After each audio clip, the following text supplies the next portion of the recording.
কেউ কোনো সন্দেহ করেনি তো? কেউ সন্দেহ করেনি ঠাম্মি, আমরা কোনো ফাঁকি রাখিনি। শ্মশানের একটা ঘরে এই তাড়াতাড়ি ওঠো। আসি, উঠে পড়ো, উঠে পড়ো, উঠে পড়ো। আসছে না, তাড়াতাড়ি ওঠো, ওঠো ওঠো।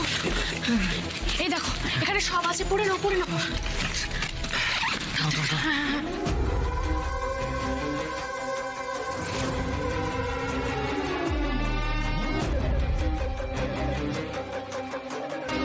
ঠিক আছে আসি, আমি এগুলো পরে নিয়েছি। এবার আমি বেরিয়ে যাচ্ছি, ঠিক আছে? তুমি একটু দেখে বেরিয়েও। হ্যাঁ হ্যাঁ হ্যাঁ, সাবধানে যাও, আর যেভাবে বলেছে সেভাবে যাবে।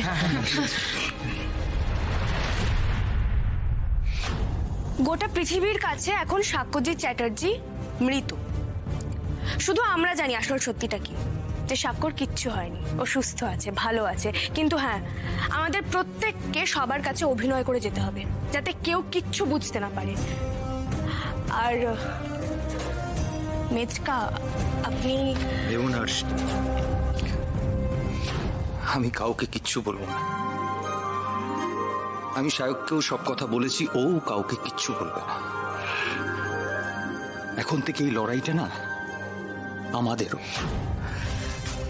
হ্যাঁ সত্যি যে আমরা অনেক ভুল করেছি, কিন্তু যেন আর সেই দেবশ্রীকে যারা এইভাবে মারার চেষ্টা করেছে না, তাদেরকে ছাড়বো না বলে দিলাম। আর সব থেকে বড় সত্যি কথা কি জানো, তুমি আর বাবলু যে এইভাবে প্রাণ দিয়ে দেবশ্রীকে বাঁচিয়েছো না, কোনোদিন ভুলতে পারবো না। বাবলু, তুই চিন্তা করিস না, অনেক ভুল কাজ করেছি, কিন্তু আমরা মুখ বন্ধ রাখবো। হ্যাঁ, এই মুহূর্ত থেকে সব সময় তোর পাশে আছে।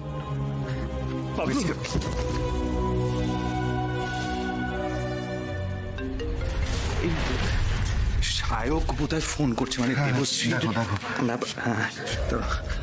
হ্যাঁ রে বল। হ্যাঁ কি বলছিস? সত্যি বলছিস? হ্যাঁ শোন শোন শোন শোন, তুই ওইখানেই থাক। আরে হ্যাঁ রে বাবা, এখানে সব ঠিক আছে।